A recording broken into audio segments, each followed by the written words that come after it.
Àvia, que no mira el programa. Ja ho saps, que no hi veig bé. Però quan l'operen de cataractes? D'aquí un any. Clínica Diagonal? Visita demà passat i cirurgia la setmana que ve? Fantàstic, gràcies. Ai, adéu. Cirurgia per molt menys del que s'imagina. A Clínica Diagonal. Jo sóc usuari de Clínica Diagonal.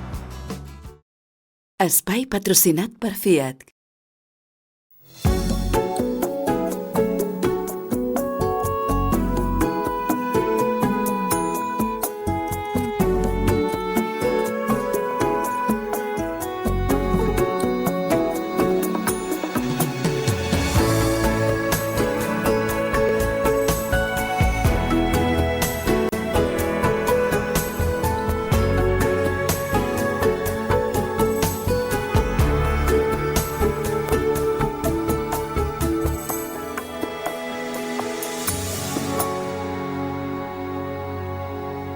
Benvinguts a Clínica Integral. Avui tocarem un tema novedós, un tema d'aquells que quan comenci a dir-ho vostès diran no, això novedós no, perquè a mi ja m'ho van fer, però quan em deixin acabar veuran que sí. Estem parlant en concret del test prenatal, que tothom dirà, a mi ja m'ho van fer quan estava embarassada, però és el no invasiu.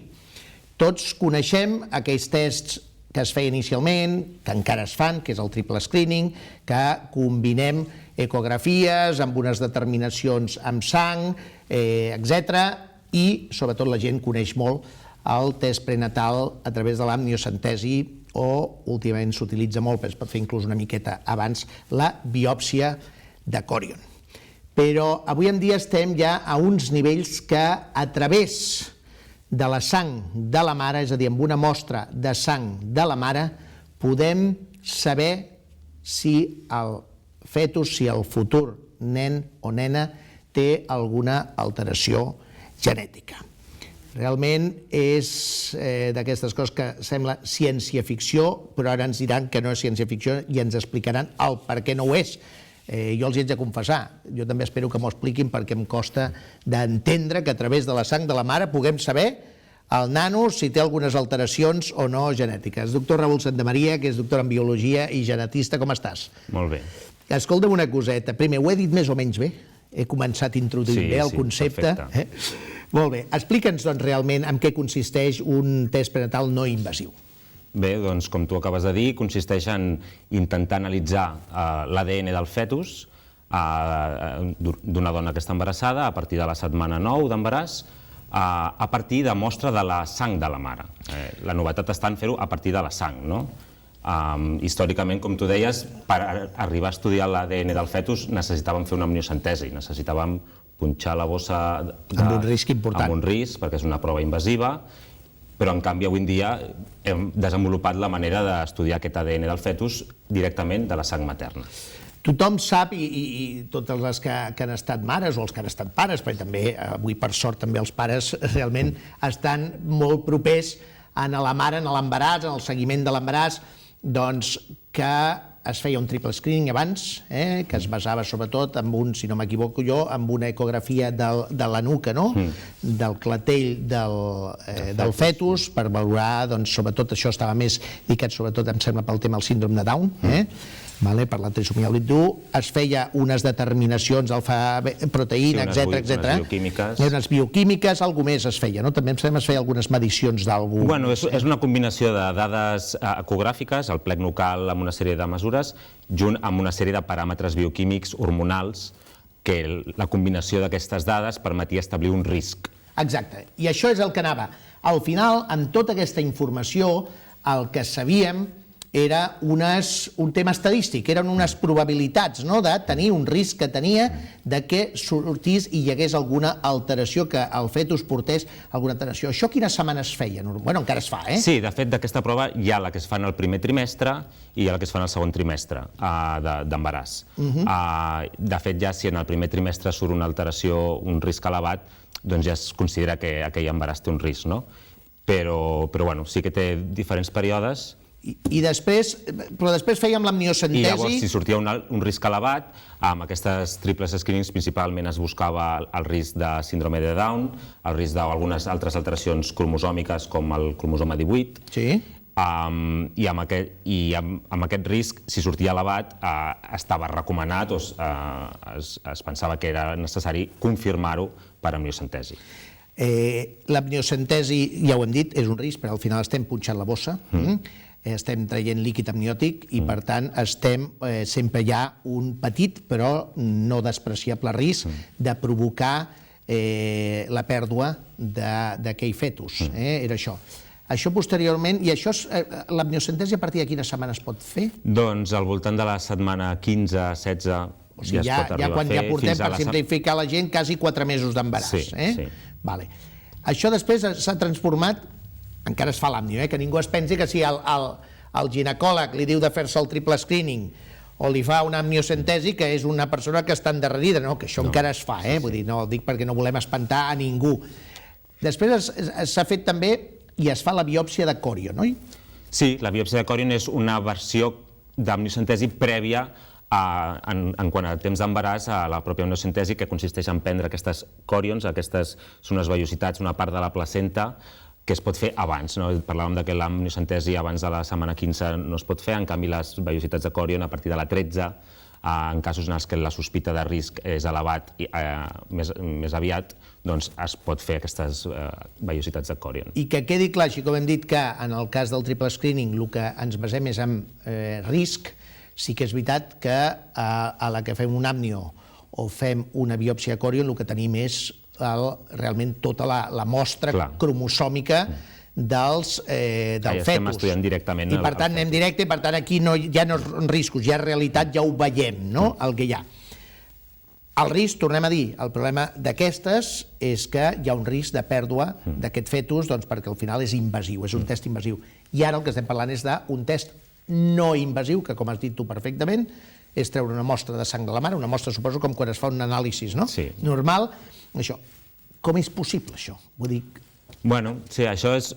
Ja fa alguns anys que se sabia que l'ADN del fetus circulava en la sang de la mare. De fet, tots en la nostra sang, embarassats i no embarassats, tenim ADN lliure que circula per la sang. Lliure volem dir que no està dins d'una cèl·lula, sinó que són trossets d'ADN, que les cèl·lules de la pròpia sang, els glòbuls blancs, les cèl·lules del greix, dels nostres teixits de greix o dels propis vasos sanguinis, al morir es trenquen, es desfan i alliberen fragments d'ADN, i aquest ADN nostre propi circula per la sang.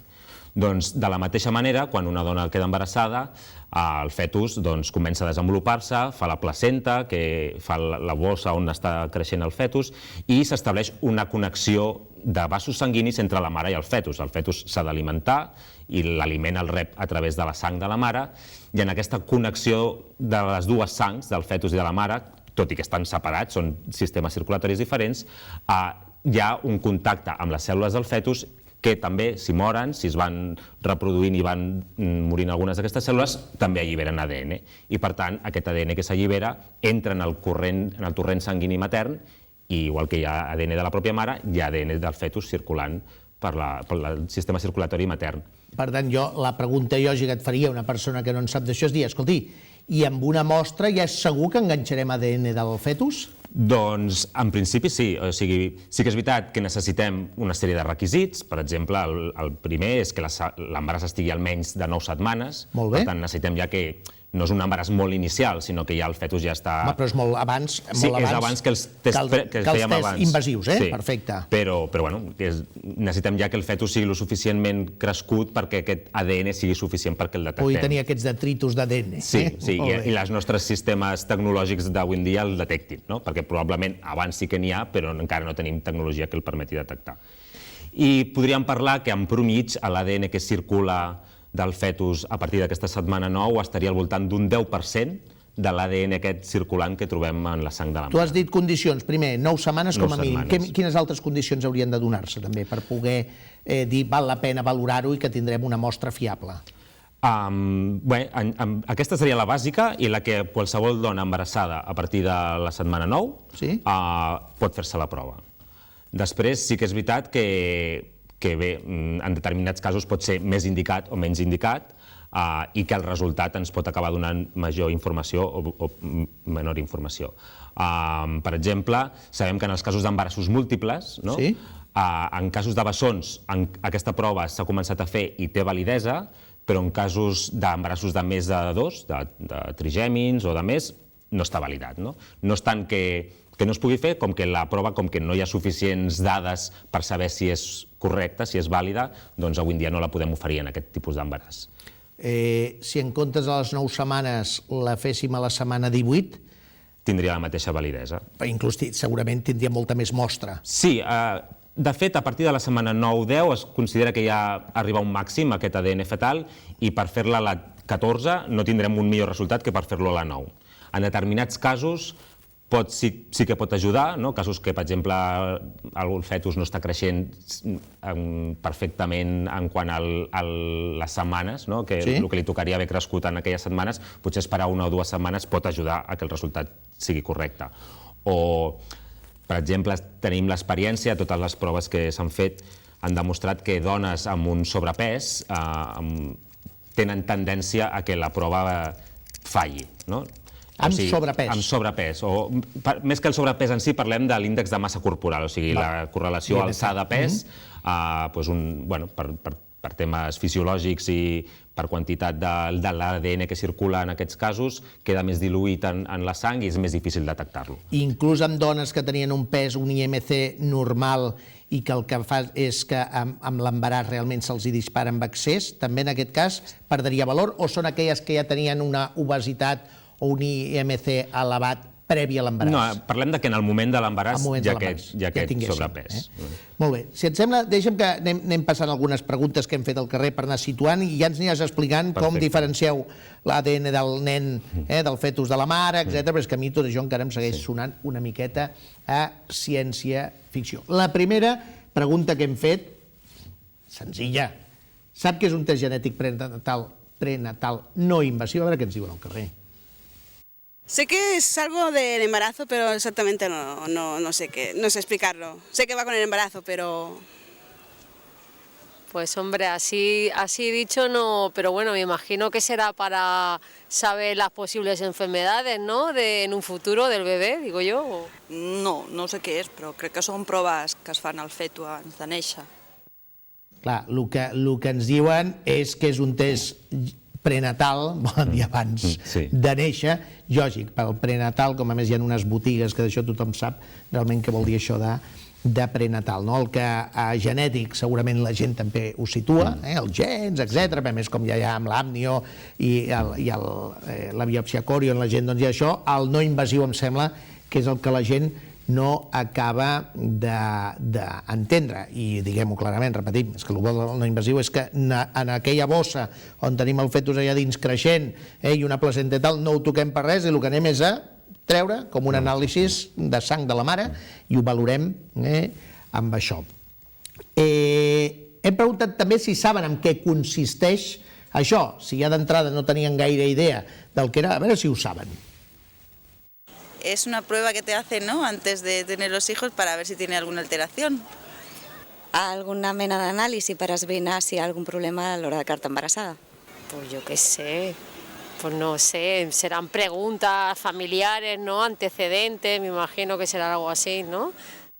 La veritat és que el que ens ha dit la Mariana al final, això ja seria el màxim, que a base de fer una sèrie de preguntes amb l'anamnesi fóssim capaços de fer un diagnòstic genètic i treure un cariotip. Això ja seria... Realment ens ha donat una idea la Mariana, el que passa és que em sembla que això no ho veurem ni amb les properes 25 generacions que a base de preguntar siguem capaços. Potser sí amb la saliva, li enganxa una mica saliveta i algun dia ja se sabrà. Però sí que és veritat que la segona, la Yolanda, ens ha dit esbrinar si hi ha algun tipus de problema, inclús ens deien que sí. Més o menys jo penso que hi ha alguna idea del que era el tema dels anàlisis, quan està indicat això? Bé, inicialment... Perquè és que d'entrada un diria, tate, s'han acabat els triple screenings i s'han acabat els invasius, anem a això que ens dona una informació directament de l'ADN del fetus, sense risc i a sobre sense probabilitat, sinó això. Realment, quan estaria indicat? Clar, nosaltres quan oferim aquest tipus de proves ens trobem com en dues situacions, no? Casos de dones, de famílies que el triple screening o l'ecografia ha donat alguna alteració o un alt risc i per tant ja hi ha una sospita de que pot haver algun problema en l'embaràs, Però també, paral·lelament, ens trobem amb casos de famílies en les que no hi ha cap sospita de cap problema, però que clàssicament, abans que apareguessin aquests testos, es plantejaven fer-se una amniocentesi simplement per un tema d'angoixa, és a dir, per tranquil·litat, que tot i no haver un risc inicial, com que aquests triples screening no tenien una fiabilitat total, la gent, abans d'arriscar-se a tenir un problema posterior, preferien fer-se l'amniocentesi. En tots dos casos, fer-se la prova no invasiva, avui en dia sabem que està indicat. És a dir, està tan indicat en casos en què les mares, els pares vulguin treure's una angoixa d'un possible problema futur en l'embaràs, sobretot respecte al tema de les anomalies cromosòmiques, que és el que mirem amb aquest test, com en casos en què ha sortit un risc elevat amb el triple screening. A vegades els triple screening, dintre del que parlem de risc elevat, hi ha diferents graus. La gent, si ha fet alguna vegada en l'embaràs, li han fet el test de triple screening, veuran que ells expressaven el risc en un 1 partit 500, 1 partit 25, a partir d'un valor es considera el risc, però no és el mateix tenir un 1 partit 200 que un 1 partit 2. Un 1 partit 2 vol dir que en un 50% de casos realment hi haurà una afectació. Doncs, realment, en casos d'un risc elevat, però que estaria, diguéssim, en el marge de poc risc, i que ecogràficament, per exemple, no ha aparegut cap alteració, fer-se un test prenatal no invasiu, doncs evitar una amniocentesi que molt probablement hauria donat un resultat normal. Perquè una de les limitacions que teníem amb el triple screening és que, precisament perquè no es volien casos de falsos negatius, és a dir, de casos que un nen amb una anomalia cromosòmica escapés del test i un cop naixés o en l'embaràs molt més avançat es detectés que sí que hi havia aquesta alteració cromosòmica. Per evitar això es feia un test molt conservador que pretenia detectar la majoria de casos positius, però per aconseguir això, molts casos que realment eren negatius també sortien com del risc.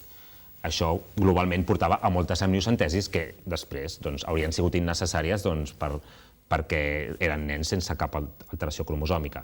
Fent aquest test estalviem aquestes amniocentesis que al final no eren necessàries, perquè si en surt un resultat negatiu, sense cap alteració ecogràfica, el ginecòleg molt probablement decidirà que no és necessari fer l'amniocentesi. O sigui que hem de seguir... Per exemple, l'edat, que és una decisió, l'edat de la mare especialment, que és una decisió que fa que moltes dones, inclús el ginecòleg recomana fer-se l'amnio, inclús sense antecedents previs, ni familiars, ni res més que això, inclús ecogràficament normal i tal.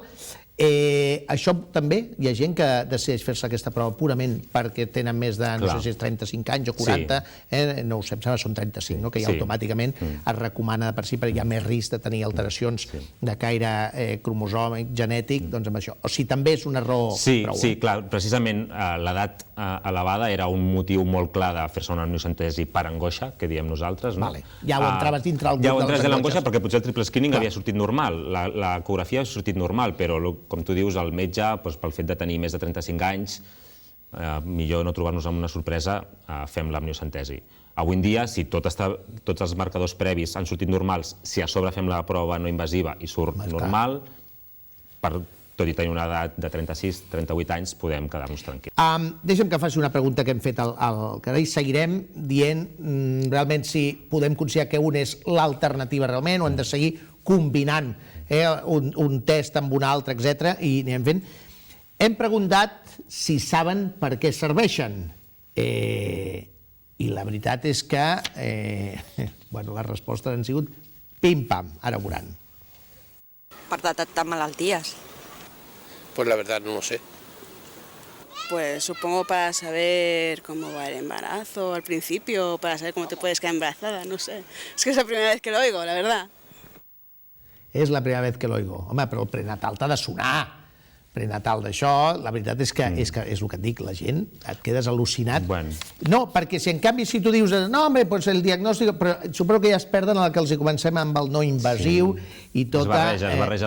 Abans la gent pensa en prenatal, ja pensa en genètica, quan la genètica i el prenatal són coses diferents, no? Però alhora segur que una persona que hagi passat en els últims 2 o 3 anys per un embaràs potser ho coneix molt més, no? Perquè són unes tecnologies així molt recents. I sobretot el segon segur que no, perquè era un home ja de cert. He preguntat si saben com es fa aquest genètic prenatal. A veure si la gent ho sap. Que també dic una cosa, si haguéssim dit genètic prenatal invasiu, que estaríem parlant de l'àmnio i de la biòpsia corion, també molta gent segurament tampoc ho situarien. Ho coneixen el nom d'àmnio, biòpsia corion segurament tampoc gaire gent ho sabria. Per veure si la gent ho sap de com es fa aquest test genètic, que ja ens ho han explicat amb sang. Pues supongo que la ginecóloga, ¿no? Le hará las preguntas, ¿no? No, no sé. M'encanta la Mària. Això és la medicina barata. És el que hauria de ser. Perdona'm, que jo també ho dic, us ho dic en sèrio. Si aprenguessin a preguntar més als metges, com a mi em van ensenyar quan vaig fer medicina, realment t'asseguro jo que moltes coses serien bastant més barates. Que tranquils, que seguirem fent anàlisis i els laboratoris Echevarne seguirien funcionant fantàsticament. Una coseta, és realment una alternativa a l'amniocentesi real? És a dir, la quantitat d'informació que ens aporta un àmnio és prou significativa, perdona'm, la que ens porta realment el test amb sang de la mare, test genètic no invasiu, és prou significatiu com per poder substituir l'àmnio o la biòpsia corion? Avui en dia encara no. Avui en dia estem parlant de proves complementàries. Com deia abans, potser el que ens permet és evitar de fer amniocentesis en casos innecessaris, però hi ha casos en els que avui en dia serà necessari seguir fent l'amniocentesi. Ja sigui perquè en la prova no invasiva que nosaltres fem, un cas positiu, un cas de síndrome de Down, un cas de trisomia del cromosoma 18, seguim recomanant confirmar-lo per amniocentesi. Sabem que la fiabilitat és molt elevada d'aquesta prova, però en proves de laboratori, en proves bioquímiques o genètiques d'aquest tipus concret, parlem d'una fiabilitat del 99% en termes globals. Hi ha aquell 1% o 0,1% que es pot escapar o que pot ser erroni, i llavors l'amniocentesi sempre és necessària per confirmar, excepte que el metge, per la informació que tingui d'aquell embaràs, tingui suficient per... O que l'àmnio comporti un risc prou significatiu. Al final, amb aquestes proves, el que està clar és que sempre serà el metge que hauria de prendre la decisió final. Vull dir, són proves complementàries que entren dins del diagnòstic global de la pacient i que per si sola no ha de servir per prendre una decisió únicament. Per tant, sempre confirmar-ho amb una amniocentesi, els resultats positius. I segon, hi ha casos d'altres tipus d'alteracions genètiques que no detectaran aquesta prova no invasiva. I, per tant, davant d'altres tipus de sospites de malalties hereditàries o d'altres alteracions genètiques, l'amniocentesi seguirà sent necessària. Molt bé. Especificitat, és a dir, perquè la gent es situï, és realment identificar com un problema allò que realment és un problema, una alteració que realment és una alteració. Quin nivell tenim, per tant, d'especificitat? És a dir, que quan allò surt alterat és que realment és del fetus i és així i no ha sigut perquè aquella sang circulant, aquell ADN circulant s'ha fet malbé i, per tant, ens ha alterat aquest ADN. Aquí hem de tenir en compte que en aquestes proves no invasives no mirem una única alteració genètica, una única alteració cromosòmica, sinó que estem mirant diversos. Estem mirant el cromosoma 21, que és el del síndrome de Down, el cromosoma 18, el cromosoma 13 i els cromosomes sexuals, que són el X i l'Y. Estem parlant de 5 cromosomes que són els que, amb freqüència poblacional, són els que més sovint surten alterats en els embarassos. La fiabilitat, l'especificitat i la sensibilitat és variable per cadascun d'aquests cromosomes.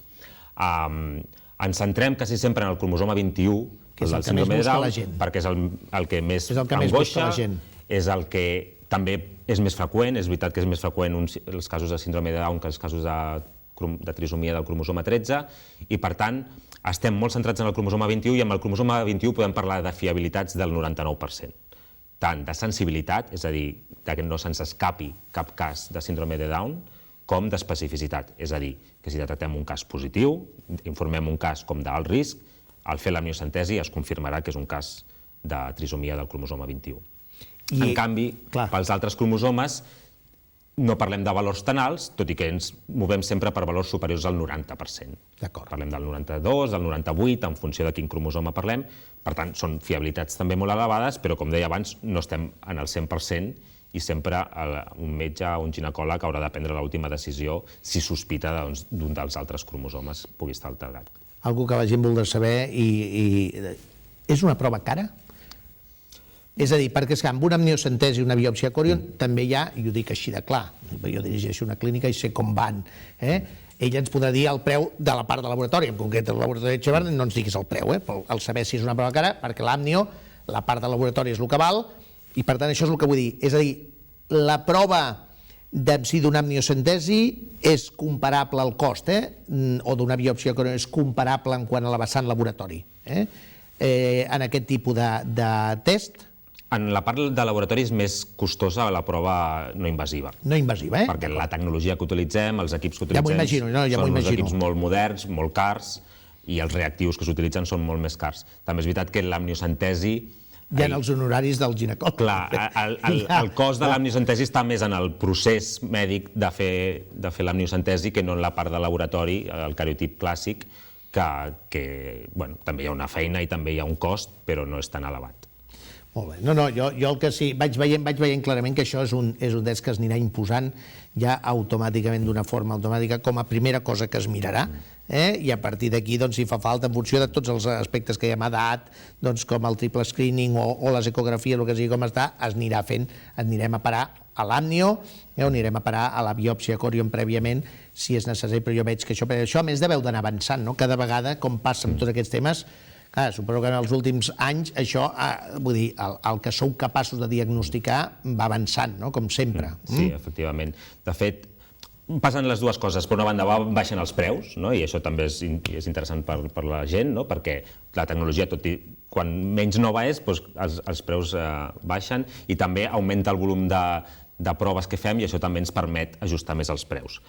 Però, per altra banda, podem augmentar la informació que donem en els resultats. Parlava d'aquests 5 cromosomes, que són els bàsics a l'hora de fer aquest estudi, però ja hem començat a incorporar altres tipus d'alteracions que també es poden detectar amb aquest tipus d'estudis, per exemple, microdelecions, que són petites pèrdues d'ADN en alguns cromosomes.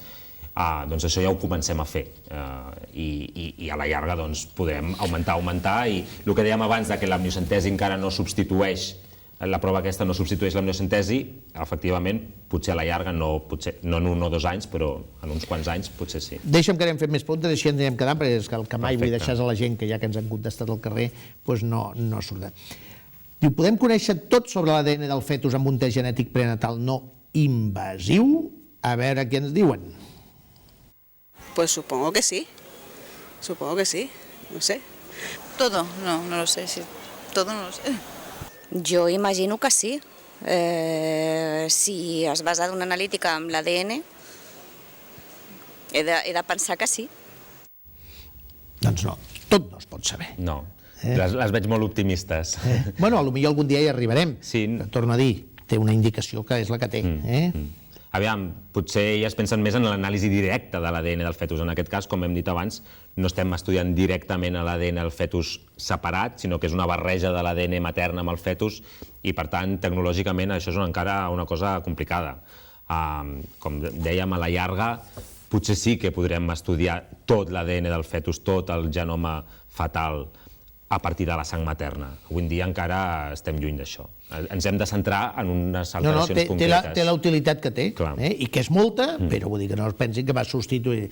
També hem preguntat de quan és recomanable, que ens ho has dit abans, davant d'un neguit de la parella, davant d'uns antecedents, davant de que amb uns tests previs de tipus inclús ecogràfics, això hem vist algunes coses, abans d'anar a punxar, fer un pas més. A veure si la gent ho sap, bàsicament, quan és recomanable fer un test genètic prenatal no invasiu. A veure què ens diuen. Home, suposo que quan l'edat de la mare supera l'edat natural de tenir nens o fills. Abans de quedar-te embarassada? Pues suposo que al principi, no? Al principi de l'embaràs. Per saber si va tot bé, de que no tingui ninguna malformació o alguna cosa. Suposo, no sé. sobretot la Iolanda, és impossible fer una determinació d'ADN del fetus si no estàs embarassada. Això ja seria... Bueno, perdona'm, és que entre la capacitat d'una diagnosticar doncs amb les preguntes i l'altra abans de quedar-te embarassada, com el dia que ho enganxem això, no ens retirem, ja t'ho dic jo, perquè seria, segurament ella no havia entès la Iolanda el tema de que era...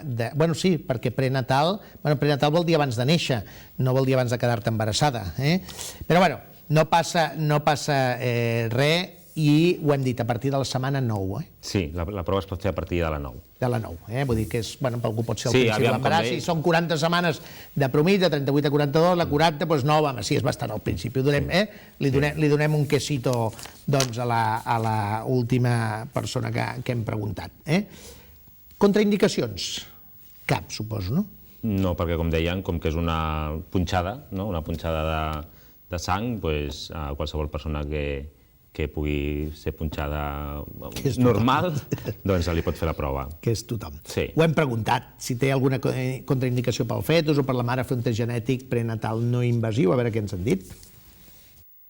Hombre, no creo, ¿no? Si es en plan preguntar, no creo. Vamos. No, si és no invasiu no ha de tenir cap tipus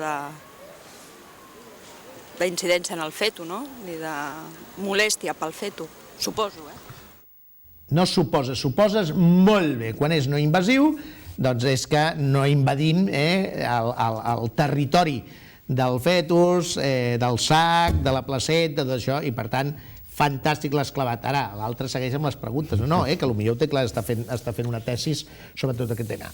Ens queda aproximadament un quartet d'hora, i el que és interessant és que amb alguna que es va començar com a test prenatal no invasiu, és a dir, fent una determinació de peces, parts del cromosoma, parts de l'ADN, de material genètic del fetus en la sang de mare, sé que això s'està aplicant inclús pel tema de l'oncologia, no? Per detectar tumors cancerígens. Explica'ns una miqueta. Sí. Que la gent trenqui una mica ara el d'això. No ens posem ara a parlar de fetus, que ningú es faci un lío. Ara és una tècnica que s'inicia com un test prenatal i que s'ha vist que té una utilitat i cada vegada més amb el tema de l'oncologia, no? Explica-ho una miqueta. Bé, es basa en la part de l'oncologia d'aquest tipus de test, es basa en el mateix concepte que dèiem d'aquest ADN circulant que hi ha en la sang de tothom, tant dels homes com de les dones, embarassats o no embarassats, que és un ADN lliure, que alliberen les pròpies cèl·lules de l'organisme que estan en contacte amb el nostre sistema circulatori, i arrel dels estudis prenatals es va veure que en casos, de fet, alguns casos de dones embarassades que havien tingut o estaven tenint un càncer, estaven tenint un procés metastàsic, aquell procés metastàsic alterava el resultat del test prenatal. Per tant, es va veure que realment l'ADN procedent de cèl·lules oncològiques, de cèl·lules tumorals, també estava circulant per aquesta sang materna. A partir d'aquí vam dir, si realment hi ha un ADN tumoral que podem detectar en la sang del pacient, potser li podem treure una aplicació, li podem treure algun avantatge respecte a les altres proves que fem actualment. En aquest cas concret, per l'oncologia, una de les limitacions que a vegades ens trobem, els tumors ens hem d'imaginar que són cèl·lules pròpies que adquireixen mutacions, adquireixen canvis en el seu ADN i això les fa tornar-se tumorals. Detectar aquestes mutacions, aquests canvis d'ADN, avui en dia ja ho fem per diferents motius, per caracteritzar aquell tumor, per veure si respondrà millor o pitjor a un tractament, però per detectar aquelles mutacions fins ara necessitem anar al tumor, agafar un trosset del tumor, fer una biòpsia, igual que la amniocentesi és la prova invasiva prenatal, doncs la biòpsia és la prova invasiva en els càncers, no? I bé, té les seves limitacions com a prova invasiva, tant pel risc de la prova com perquè no tots els tumors són accessibles per poder prendre un trosset del tumor. Si realment aquest ADN del tumor està circulant amb la sang del pacient i el podem detectar, doncs ens estalviem aquestes biòpsies, podem millorar la sensibilitat, l'especificitat de la que parlàvem abans i, per tant, treure un avantatge a aquest tipus de tecnologia. I és una cosa que està relativament al començament, però ja ja es comença a fer i ja hi ha proves que permeten en determinats casos utilitzar-ho per aquesta funció. I jo diré que m'atreveixo a dir que ens servirà per fer prevenció o diagnòstic precoç, diagnòstic molt a l'inici d'un tumor, perquè si som capaços d'aquell tumor que està creixent, que per imatge no hem sigut capaços de diagnosticar, que inclús els marcadors potser encara no són prou clars o no els hem detectat, potser sí que hi ha aquesta miqueta d'ADN que som capaços de detectar que allà hi ha un ADN que no és el normal d'aquell organisme i que per tant podríem arribar a això, no? També. Sí, de fet és una de les aplicacions més clares que es veu ara per aquest tipus de proves. Potser ara estem més centrats en el que seria la resposta al tractament, perquè sabem que hi ha unes mutacions concretes que donen resposta millor o pitjor a uns determinats tractaments antitumorals i això és on estem més focalitzats ara, però l'objectiu a la llarga és aquest, de poder diagnosticar, poder detectar càncers molt més precoçment, cosa que és un avantatge molt clar. Quin tipus de càncers ja s'està utilitzant, això? Un tipus de càncer de pulmó, un dels tipus de càncer de pulmó, és el que potser s'ha... El HCL, el de cèl·lules petites, en principi? Sí, aquest. I després, en tema de càncer de colon, també és dels que s'està desenvolupant més fàcilment, precisament perquè són els tipus de càncers que tenen aquestes mutacions que donen una millor o pitjor resposta als tractaments oncològics que tenim. Segurament el de pulmó en aquest sentit té més utilitat, però el de colon normalment els hi traiem mig colon i per tant tens la peça allà per d'això, però el de pulmó moltes vegades és molt difícil arribar a treure una mostra, biopsiar allò o treure aquella peça i per tant segurament en aquest moment seria de més utilitat, però esclar, jo ho trobo això absolutament al·lucinant, és a dir, que puguis, i ho dic així perquè, a veure, d'una cosa que la iniciem per fer un diagnòstic prenatal sense haver de posar a risc pel fet de punxar un sac, una placenta, etc., resulta que ens n'adonem que això ens pot servir per fer un millor tractament, allò que en dic jo amb noms i cognoms per determinar els noms i cognoms del tumor i que es faci inclús per un diagnòstic l'abans possible amb tumors que potser no hi són. Perquè les tècniques basades, què és? És a dir, tu que fas una determinació en el cas dels fetus, de les embarassades, de l'ADN de la mare i després veus tot el que no és seu propi, el mateix, com va això? És a dir, com saps si aquell ADN, hi ha un sidral d'ADNs i cromosomes tremendo, com ho saps que allò no li correspon a la mare? Sí, en el mercat... Al pacient, en aquest cas, en el cas del càncer.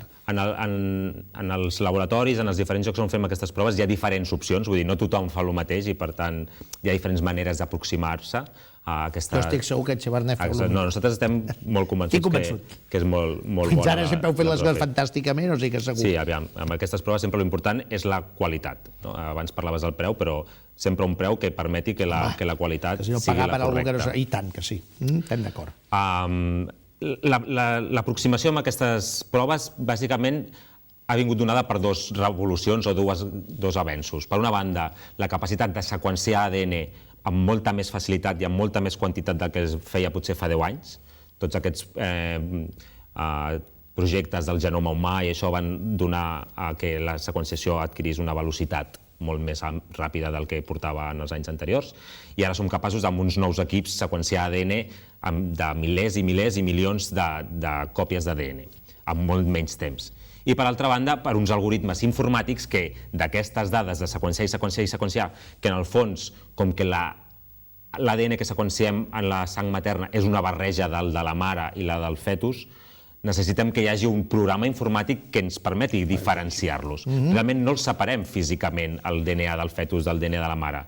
El que fem és seqüenciar-ho tot, però com que sabem que el del fetus només estarà present en un 10% d'aquestes molècules que seqüenciem i el del fetus serà una mica diferent al de la mare, perquè una part és com el de la mare, però una part és com el pare. I per tant aquesta part del pare és diferent de la mare, podem fer una comparació i deduir, com diem, amb uns programes informàtics molt potents, quina part és del fetus per aquesta part diferent a la mare.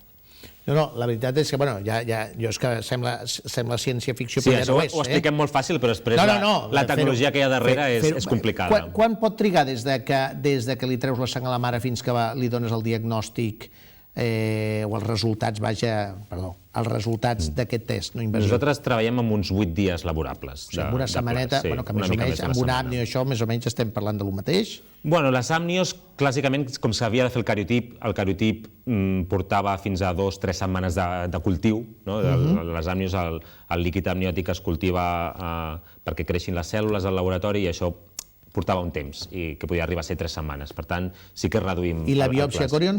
La biòpsia de Corion sí que en una setmana està el resultat. Sí, més o menys comparable en aquest. O sigui, un altre avantatge, per tant, d'aquest test no invasiu és també que és més ràpid que l'àpneo en si. Es pot fer abans? Clar, si comencem a la setmana 9, estem parlant que a la 10-11 ja tenim un resultat. Sí, bàsicament, a veure, per mi el tema és claríssim. Això és un tema més de més informació que tenim, informació molt valuosa, informació directa de quin ADN porta aquest fetus i, per tant, avui per avui, queda clar que ha d'estar complementada per un test, potser previs, i en últim cas, davant d'un dubte d'això, doncs potser per un àpneo, però sí que queda molt clar que això és el futur, és així. Sí, és el present, quasi, ja, això. És el present, sens dubte, però el que vull dir és que serà el futur i que l'altre anirà quedant obsolet.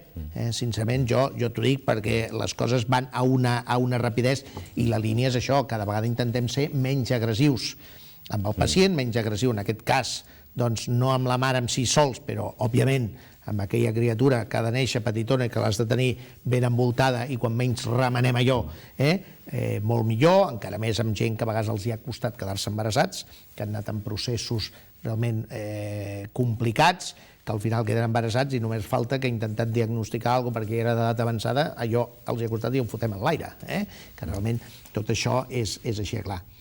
I el preu, és el que dèiem, això és relatiu, si és que al final tot val diners, però val la pena. Per tancar el tema, per tant, de la vessant prenatal.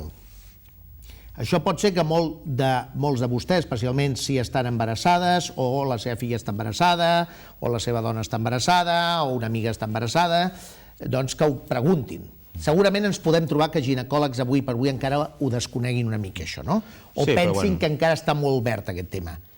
Jo diria que no és així. No, en general, potser fa 2 anys sí, però avui en dia la majoria de ginecòlegs sentir-ne parlar, segur que n'han sentit a parlar, si no per ells, perquè les pròpies pacients els hi han demanat informació sobre aquest test. Si no, ho dic perquè és que no ho acostumem a fer això, però sí que és veritat que això és un tema prou novedós, complex i que la gent en un moment donat pot dir, ostres, i sobretot si el ginecòleg o bé et diu, no, escolta, això està molt verd, però vostès tenen dubtes per el que hem explicat aquí, que a Etxebarne sempre, això al final, a través o de la web d'un correu electrònic d'això, estic segur que els hi donen tota la informació, perquè aquí hem pogut parlar l'estoneta que hem parlat, i els hi poden donar informació del que és aquest tema. Ho dic perquè, a part del ginecòleg, un pot dirigir-se directament a Etxebarne, que està per tot arreu, no, que és veritat, és que és així, i que els hi explicaran doncs el que és, els donaran la informació, no perquè ells siguin els que hagin de dir si s'ha de fer o no s'ha de fer, però perquè vostès tinguin la informació necessària de què tracta això. I la segona part, que per mi és encara de més futur, que és poder, a través de la sang, treure ADN sobre tumors que estan allà que ens permetin fer un tractament més allò, com diran els americans, més customized, no? O sigui, més fet a la mida, personalitzat a la mida de per què hi tumor i pel què és, per sobretot evitar efectes indesitjables i més efectivitat amb el tractament, i segon, la capacitat de diagnosticar tumors que per altres formes no sabíem ni que el teníem. És a dir, que jo segurament, avui en dia es fa molt determinacions de marcadors tumorals, etc. Es van fent, o d'antígens, etc., com el PSA en el cas de la pròstata, no sé què, però, clar, en alguns casos no són del tot determinants, no són del tot específics. L'avantatge de l'ADN sempre és l'especificitat. I això serà clau. Si són canvis que són únicament presents en cèl·lules tumorals, sabem que és molt específic. És que això és el que és. I ens ha agradat, ens estem quedant de temps, i ens ha agradat realment el que se n'adonguin l'evolució que han tingut, a més, aquests laboratoris. Aquests laboratoris que tothom tenia la idea que es dedicaven a treure sang i bueno, com està la glicèmia, no sé què, com van evolucionant, després ja van entrar les hormones, després van entrar els anticossos, després d'això, com en aquest moment estan ficats des de fa anys en el món de la genètica, perquè els asseguro jo que això, sens dubte, el coneixement de la genètica d'una persona, d'una personeta que serà ben aviat, que ja ho és, però que de moment encara està a la panxa de la mare, d'un tumor que estan allà creixent, de com hem de ser més efectius lluitant contra aquest tumor, la genètica és clau, no? És que no hi ha més enllà que la genètica. Home, suposo ja entrar a nivell molecular de no sé quin rotllo, però vull dir, això ja seria entrar, és a dir, i això és cap on van avui en dia els laboratoris, no? Diguem-ho clar. És a dir, un laboratori que avui en dia no s'estigui ficant amb això és que no està al dia, no? Sí, la genètica és la revolució d'aquest segle, no? I encara ens queda, no? Encara ens queda perquè tots aquests equips que diem de tanta seqüenciació els tenim molt suc per treure encara. I és així, i ho dic perquè d'aquí aproximadament 3 o 4 setmanes en farem un altre programa també de tema genètic amb Laboratori Etxebarne, per parlar, en aquest cas no de tema invasiu, sinó ja més d'adults, de tumors, etc. Bueno, ja ho veuran, perquè si no ens avancem i ens hem quedat sense temps. Realment, Raül Santamaria, doctor Santamaria, agrair-te, primer, les explicacions clares, i segon, que dediqueu aquest esforç en aquest tema, perquè això sí que es pot dir que això és el que a mi m'agrada, que és la recerca, la innovació aplicada. Jo estic molt cansat de veure molta gent que es dedica a fer recerca que no serveix per res més que per fer currículums, per aconseguir beques, i a mi m'agrada veure com aneu, allò que en dic, no? Anem per feina. Anem a veure com podem seguir avançant per ajudar la gent, perquè la gent pugui viure més anys, pugui viure millor, i per fer això el millor és tenir informació certera, que sens dubte l'ADN, la genètica, és el que, gràcies a vosaltres, tenim. Gràcies a vosaltres. I moltes gràcies a tots vostès per seguir el programa. No era ciència-ficció, és realitat. I és realitat, torno a dir, i s'ho mereixen que ho digui així, amb laboratoris com Laboratori Etxebarne, que està a la nostra clínica, Clínica Diagonal també, però que estan contínuament apostant perquè les coses s'innoven, i això s'ha de dir. Ens veiem d'aquí una setmana. Adéu-siau, fins la propera.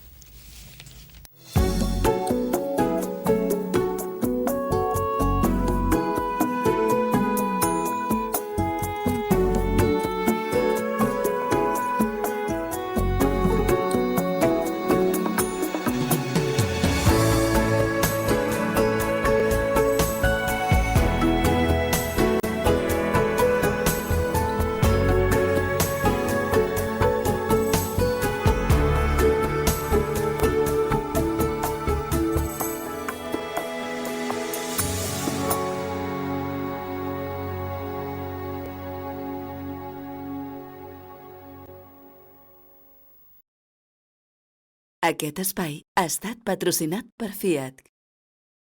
Pica una mica d'embotit, home. No puc, ja sabeu que no em senta bé. Encara no t'han operat de la vesícula? No, i com a mínim haig d'esperar un any. No pot ser. Clínica Diagonal? Visita demà passat i cirurgia la setmana que ve? Fantàstic, gràcies. Moltes gràcies. Salut! Cirurgia per molt menys del que s'imagina. Jo sóc usuari de Clínica Diagonal.